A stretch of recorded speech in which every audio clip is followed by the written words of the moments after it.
Pertama sekali, saya ingin mengucapkan terima kasih kepada kedua ibu bapa saya yang mendidik saya menjadi seorang insan. Selain itu, terima kasih juga kepada semua guru yang berada di SMK Karak yang mendidik saya secara langsung maupun tidak. Terima kasih atas ilmu yang dicurahkan oleh kalian. Terima kasih kerana mengajarkan kepada saya kepentingan untuk menyeimbangkan akademik dan co-curriculum. Hadirin yang saya hormati, akademik dan co-curriculum yang seimbang mampu memberikan kita peluang yang lebih besar untuk melanjutkan pelajaran di Institut Pengajian Tinggi. Oleh itu, sebagai seorang pelajar, kita mestilah mempunyai akademik dan co-curriculum yang seimbang kerana perkara tersebut saling melengkapi. Pada masa ini terlalu banyak pelajar yang mempunyai keputusan yang cemerlang, antaranya yang straight A. Tapi perkara yang membezakan keputusan mereka ialah merit PAJSK yang mereka punyai. Oleh itu, kita mestilah menjadi seorang pelajar yang seimbang dari segi akademik dan co-akademik.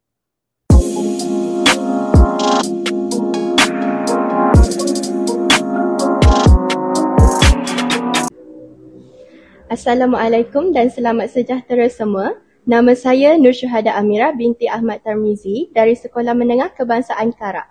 Saya merupakan pengacara bagi podcast kali ini yang bertajuk Cemerlang Seimbang, menyulam ilmu dan bakat menuju masa hadapan yang gemilang. Hari ini kita nak sembang santai tapi penuh inspirasi berkaitan dunia pembacaan. Dan hari ini saya tidak kesorangan. Saya bersama tetamu istimewa kita pada hari ini iaitu Ain Kristina binti Abdul Jalal. Pelajar ini merupakan pelajar yang cemerlang dari segi akademik dan juga co-curriculum.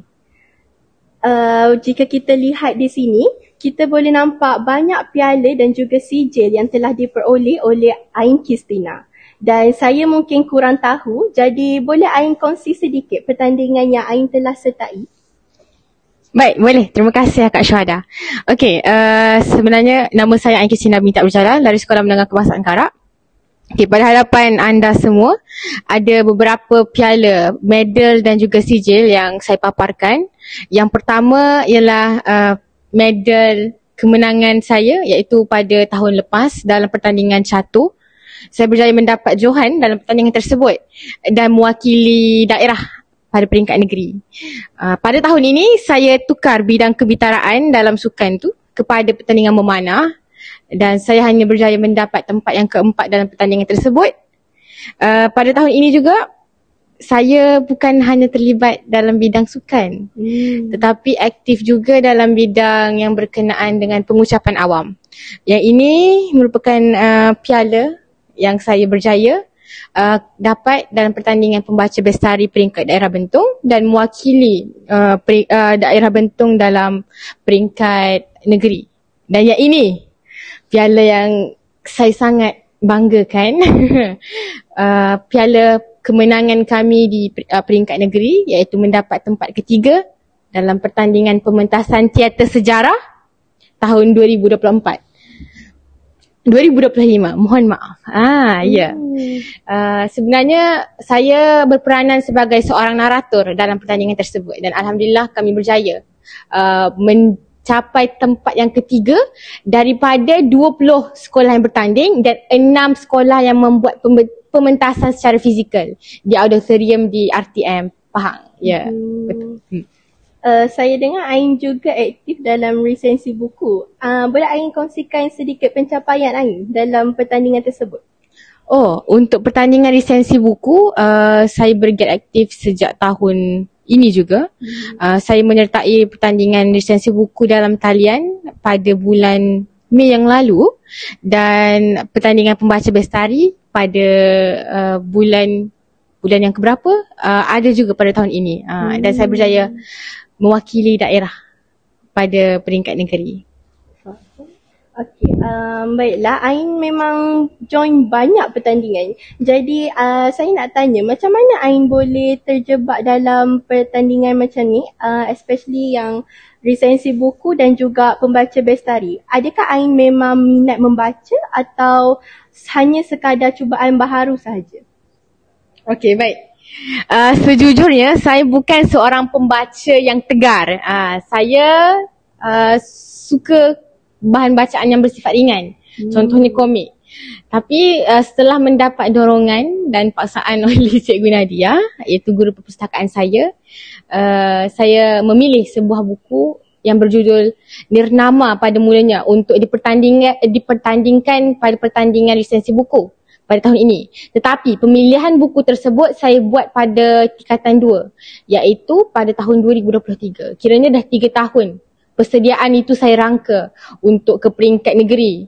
Dan pada pertandingan pembaca bestari, saya membuat sedikit pembaharuan, iaitu saya membawa sebuah buku yang bertemakan gamebook, yang masih merupakan satu revolusi bahan bacaan yang masih baru di Malaysia. Dan Alhamdulillah saya berjaya mendapat johan dalam pertandingan tersebut dan mewakili daerah ke peringkat negeri.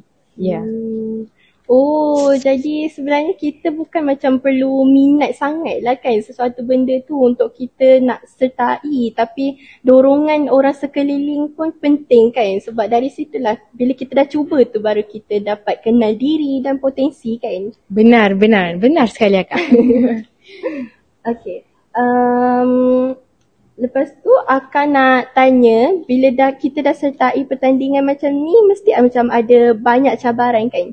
Jadi boleh Ain kongsikan cabaran yang paling besar Ain rasa dan yang Ain tak boleh lupakan lah semasa Ain nak sertai pertandingan tu atau nak buat persediaan untuk hadapinya. Okey, baik. Pengalaman yang paling saya tak boleh lupakan ialah ketika membuat persediaan untuk pertandingan pembaca bestari peringkat negeri. Pada ketika itu saya berhadapan dengan situasi di mana cara saya menguruskan keadaan mental. Pada ketika itu saya berhadapan dengan situasi untuk menguruskan mental saya. Saya pada ketika itu mengalami burnout. Saya tak boleh. Pada waktu itu saya sedar bahawa saya ni bukan seorang pelajar yang boleh bekerja di bawah tekanan. Tapi satu kredit yang saya ingin berikan kepada kedua guru pembimbing saya, iaitu Cikgu Nadia dan Cikgu Nadira.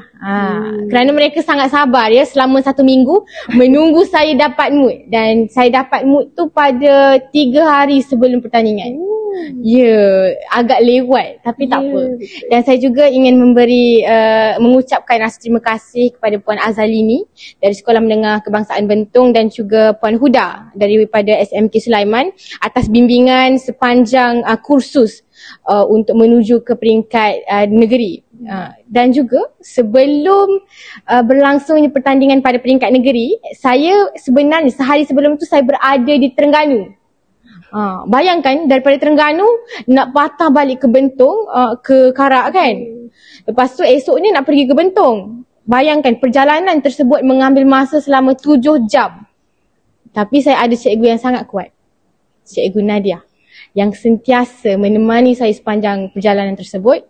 Dan sepanjang perjalanan tu banyak kata-kata motivasi, kata-kata semangat, kita panggil brainwash untuk hari berikutnya. Terima kasih cikgu.